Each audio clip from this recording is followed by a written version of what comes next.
আপনারা দেখছেন hero Indian super league 2024 points table. এই পয়েন্টস টেবলটি লাস্ট আপডেট করা হয়েছে 27 সেপ্টেম্বরে। 27 সেপ্টেম্বরে east Bengal versus FC Goa এর মধ্যে ম্যাচ অনুষ্ঠিত হয়, যেখানে এফসি গোয়া উইন করে। তাই আজকের পয়েন্টস টেবলটি ঠিক এরকম থাকছে। নাম্বার 1 পজিশনে আছে পাঞ্জাব এফসি, 3 ম্যাচ খেলা 9 পয়েন্টসে। নাম্বার 2 বেঙ্গালুরু, 2 ম্যাচ খেলা 6 পয়েন্টসে। নাম্বার 3 জামশেদপুর, 2 ম্যাচ খেলা 6 পয়েন্টসে। নাম্বার 4 মোহনবাগান, 2 ম্যাচ খেলে 4 পয়েন্টসে। নাম্বার 5 এফসি গোয়া, 3 ম্যাচ খেলে 4 পয়েন্টসে। নাম্বার 6 মোহাম্মদান এসসি, 3 ম্যাচ খেলে 4 পয়েন্টসে।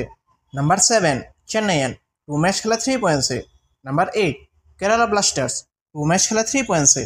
Number 9 North East United, 2 match খেলে 3 পয়েন্টসে। নাম্বার 10 মুম্বাই সিটি, 2 ম্যাচ খেলে 1 পয়েন্টসে। নাম্বার 11 উড়িষ্যা, 2 ম্যাচ খেলে 0 পয়েন্টসে। নাম্বার 12 ইস্ট বেঙ্গল, 3 ম্যাচ খেলা 0 পয়েন্টসে। নাম্বার 13 হায়দ্রাবাদ, 2 ম্যাচ খেলা 0 পয়েন্টসে। তো বন্ধুরা, হিরো ইন্ডিয়ান সুপার লিগ 2024 এর পয়েন্টস টেবলের আপডেট পেতে চ্যানেলটি অবশ্যই সাবস্ক্রাইব করে রাখবেন।